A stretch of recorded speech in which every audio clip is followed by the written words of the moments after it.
Hello students, welcome to physics classes. आज हम class 12 से इलेक्ट्रोस्टैटिक्स के चैप्टर में electric field intensity at any point on the axis of a uniformly charged ring discuss करेंगे। देखो, अपने यहाँ टॉपिक है कि ये एक यूनिफॉर्मली चार्ज रिंग है। इस रिंग के ऊपर प्लस क्यू चार्ज है, हर जगह पॉजिटिव चार्ज है इस रिंग के ऊपर। और ये रिंग इस प्लेन ऑफ पेपर यानी कि एक पेपर के प्लेन से परपेंडिकुलर डायरेक्शन में रखी गई है। रिंग की रेडियस ए है, सेंटर ओ है, और इसके एक्सिस पर यानी कि इसके सेंटर से एक लाइन को पास करें, वो इसका एक्सिस होगा। और उस एक्सिस पर कोई भी पॉइंट लेना हमें आर डिस्टेंस दूर, उस पॉइंट पर इलेक्ट्रिक फील्ड निकालनी है। देखो, मान लेते हैं this is the point where we want to calculate the electric field intensity and this point is at r distance from the center of ring. Let us consider a small element AB. Here we consider a small element AB with center O. यहाँ पर हम एक AB element मानते हैं जिसका centre, sorry O नहीं C मानेंगे, क्योंकि O सेंटर रिंग का मान चुके हैं। तो इस एलिमेंट की वजह से इलेक्ट्रिक फील्ड P पर कितनी होगी वो हमें पता है। देखो, इसकी वजह से इलेक्ट्रिक फील्ड एक पॉइंट चार्ज की तरह काम करेगी और वो रेडियली आउटवर्ड होगी। तो इस P पर वो इस डायरेक्शन में होगी। मान लेते हैं ये डायरेक्शन इस सेंटर के साथ थीटा एंगल बना रही है। तो ये एंगल अगर थीटा है, अगर इसको ट्रेस करेंगे आगे की तरफ, ये एंगल भी थीटा होगा क्योंकि वर्टिकली अपोजिट एंगल है ये। यहाँ पर इसको मान लेते हैं DE, क्योंकि इसकी लेंथ मानी है, AB की लेंथ है DL, और इसके ऊपर चार्ज DQ मान लिया हमने। देखो, ये सारी बातें यहाँ लिख कर दी हुई हैं, ध्यान से पढ़िए। Consider a circular loop of wire having radius A and centre O held perpendicular to the plane of paper. Paper के प्लेन के बिल्कुल परपेंडिकुलर रखी है। मान लें कि अगर ये पेपर का प्लेन है ये वाला, तो इसके परपेंडिकुलर इस तरीके से रिंग को रखा गया है, और सेंटर से मान लें ये पेन पास हो रहा है, वही इसका एक्सिस है। Let the loop carry A total charge plus Q distributed uniformly over it's circumference. और इसके सरकमफेरेंस पर plus Q charge uniformly distribute है, हर जगह चार्ज मिलेगा और बराबर चार्ज होगा।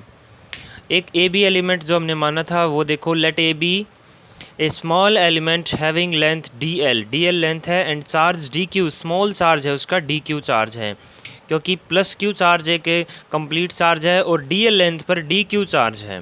Due to DQ charge electric field intensity is DE at point P। जिस पॉइंट पर हमें निकालनी है उस पॉइंट P पर DQ के कारण DE इलेक्ट्रिक फील्ड है।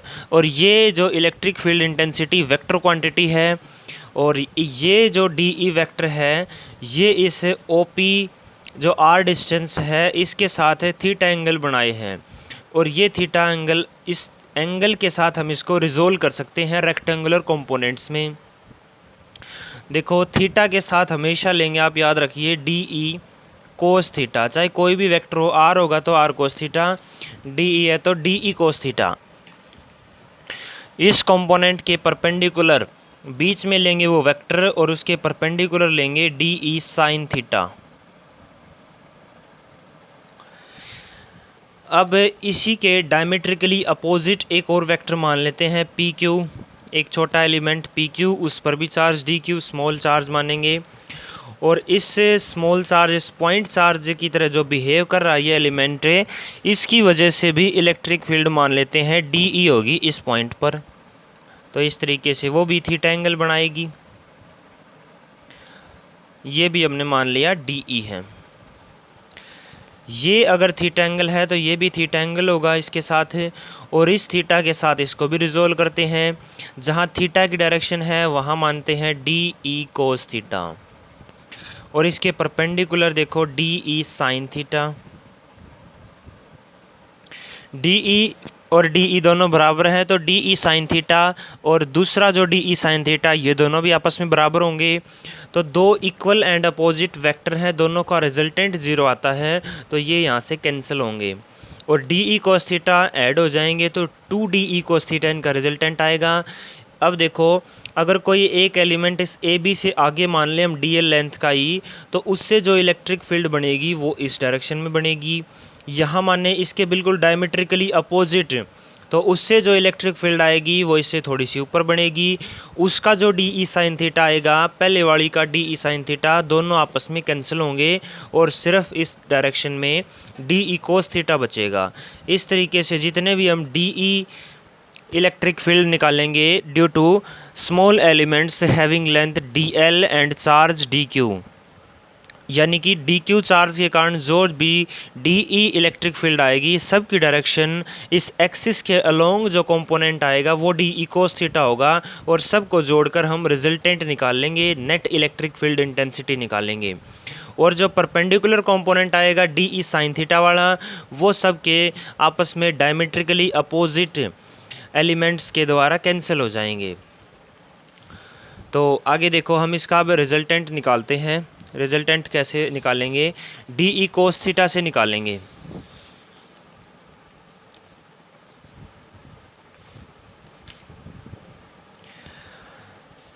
देखो, net electric field net E is equal to D E cos theta. D E एक स्मॉल इलेक्ट्रिक फील्ड है, सभी का समेशन करेंगे, जितने भी स्मॉल एलिमेंट माने हैं सब का समेशन कर देंगे तो नेट इलेक्ट्रिक फील्ड मिल जाएगी हमें।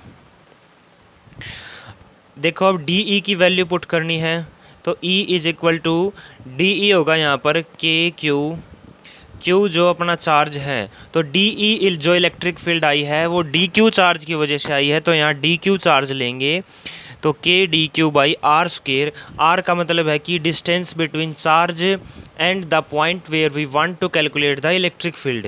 ये ए बी एलिमेंट और ये पी पॉइंट, इनके बीच की डिस्टेंस देखो, ये एक परपेंडिकुलर यहाँ पर, ये इसका हाइपोटेन्यूज, ये राइट एंगल ट्रायंगल बनी है। पाइथागोरस थ्योरम के द्वारा हम यहाँ हाइपोटेन्यूज निकाल सकते हैं, कर्ण निकाल सकते हैं, तो ये आएगा a square plus are square under root. ये सब को आना चाहिए आपको, यहाँ पुट कर देंगे a square plus are square under root, इसका स्क्वेयर करेंगे होल, और कोस थीटा, कोस थीटा भी हम इस बार पुट कर देते हैं, कोस थीटा की वैल्यू के डी क्यू और निकालते हैं। इसमें एक जो मेन पॉइंट है वो डी क्यू को लेकर है। डी क्यू कैसे आएगा? देखो डी क्यू की वैल्यू निकालते हैं। डी क्यू क्या है? डी एल जो लेंथ है ए बी एलिमेंट की, उस पर चार्ज है। हमें पता है कि पूरी रिंग के ऊपर प्लस क्यू चार्ज है, हमें एक छोटी सी लेंथ डी एल पर चार्ज निकालना है, यहाँ निकाल लेते हैं। देखो, सर्कमफ्रेंस है इसका 2 pi a, 2 pi a length contains charge is equal to plus q, तो ये क्यू चार्ज कंटेन करती है। अगर लेंथ 1 यूनिट हो, 1 unit length contain Q upon 2 pi ए। अब डी एल यूनिट है, डी एल लेंथ है, तो ये कितना कंटेन करेगी? 2 pi A multiply by D L, और हमने मान रखा है उसके ऊपर चार्ज डी क्यू है, तो ये वैल्यू आ गई अपनी डी क्यू की। यहाँ लिख देंगे D Q is equal to Q by 2 pi A multiply D L. ये वैल्यू यहाँ डी क्यू की पुट कर देते हैं। देखो, K multiply Q upon 2 pi A into D L, और अपॉन में है A square plus are square, यहाँ अंडर रूट से ए स्क्वेयर कैंसिल होगा, ये पावर 1 बचेगी। कोस थीटा, और देखो कैसे निकालते हैं इस ट्रायंगल से, ये राइट एंगल ट्रायंगल थी वो, इसमें कोस थीटा की वैल्यू निकालो base upon hypotenuse, R by A square plus are square under root, ये पुट कर देते हैं multiply R by A square plus are square under root. तो अब इसके आगे एक समेशन भी है, यहाँ समेशन यूज़ कर लेंगे। जो जो कांस्टेंट टर्म है वो समेशन से सिग्मा से बाहर आएंगी। देखो, ई इज इक्वल टू के कांस्टेंट है, क्यू जो एक चार्ज है रिंग के ऊपर वो भी कांस्टेंट रहेगा, डी एल dl क्या है, एक छोटा एलिमेंट है। हम सभी छोटे एलिमेंट्स को कंबाइन करेंगे, उनका सम करेंगे तो हमें कंप्लीट लेंथ मिलेगी। इसको समेशन के अंदर रखेंगे। r बार ले लेते हैं। r क्या है, distance between centre of ring and the point where we want to calculate the electric field. 2 pi a R square plus A square, यहाँ पावर 1 है, ये पावर 1/2 है, तो नेट सम आएगा पावर का 3/2। और सिग्मा के अंदर, समेशन के अंदर dl E is equal to KQR/2 pi a R square plus A square की पावर 3/2। और नेट जो dl सभी dl लेंथ्स को जोड़कर कंप्लीट हमारे पास रिंग मिलेगी। देखो dl यहाँ से जोड़ेंगे, dl हर dl को जोड़ देंगे तो कंप्लीट रिंग आएगी, यानी कि इसका सरकमफेरेंस आ जाएगा। इसके सरकमफेरेंस से मल्टीप्लाई कर देते हैं 2 पाई a। अब ये 2 पाई a से 2 पाई a कैंसिल होगा, तो नेट जो इलेक्ट्रिक फील्ड आई है वो आ जाएगी KQR/r square plus A square की पावर 3/2। ये इसका रिज़ल्ट है, ये फाइनल रिज़ल्ट है। यहाँ से कुछ स्पेशल केस ले सकते हैं हम। तो स्पेशल केस क्या बनेगा, अगर हम a को नेगलेक्ट कर दें, यानी कि r की वैल्यू a से बहुत ज़्यादा बड़ी हो, a नेगलेक्ट करने पर आएगा E is equal to KQR/r square. यहाँ a को 0 पुट करेंगे, यहाँ पावर 3/2, तो E is equal to KQR/r⁴, r की पावर 3। एक पावर कैंसिल हो जाएगी r की, तो जो E आएगा वो आएगा KQ/r स्क्वेयर। तो ये जब रेडियस इसकी बहुत ज़्यादा छोटी हो जाएगी, किससे छोटी हो जाएगी, ये इस r से। r क्या है, सेंटर और पॉइंट के बीच की डिस्टेंस है। जब रेडियस छोटी हो जाएगी तो ये रिंग एक पॉइंट चार्ज की तरह बिहेव करेगी, क्योंकि जो रिज़ल्ट पॉइंट चार्ज की वजह से इलेक्ट्रिक फील्ड के लिए आया था वही रिज़ल्ट इसके लिए आया है, तो ये सेम होगी। आज हमने एक टॉपिक किया अपना, एक रिंग की वजह से उसके सेंटर से जो लाइन पास होती है उसके एक्सिस पर कितनी इलेक्ट्रिक फील्ड बनेगी। r की वैल्यू हम कुछ भी मान सकते हैं। अगर r की वैल्यू 0 हो, यहाँ 0 पुट करें अपने फॉर्मूले में, तो फिर क्या रिज़ल्ट आएगा, देखो ये नेट रिज़ल्ट था। यहाँ 0 पुट कर देंगे तो इलेक्ट्रिक फील्ड भी 0 आ जाएगी। जिस रिंग के सरकमफ्रेंस पर चार्ज है उसके सेंटर पर क्या होगा, इलेक्ट्रिक फील्ड 0 होगी। देखो यहाँ इसके इलेक्ट्रिक फील्ड 0 है, लेकिन इसे जैसे ही हम r की कुछ ना कुछ वैल्यू रखेंगे तो इलेक्ट्रिक फील्ड की वैल्यू आती रहेगी। ये रिज़ल्ट हम अपने न्यूमेरिकल्स में यूज़ करेंगे और पेपर में आपकी डायरेक्ट भी पूछा जा सकता है। अगर आपको ये समझ में आया है तो इसको वीडियो लाइक कीजिए, और चैनल और दूसरी वीडियोज़ को भी आप अपने फ्रेंड्स के साथ शेयर कीजिए। Thank you very much.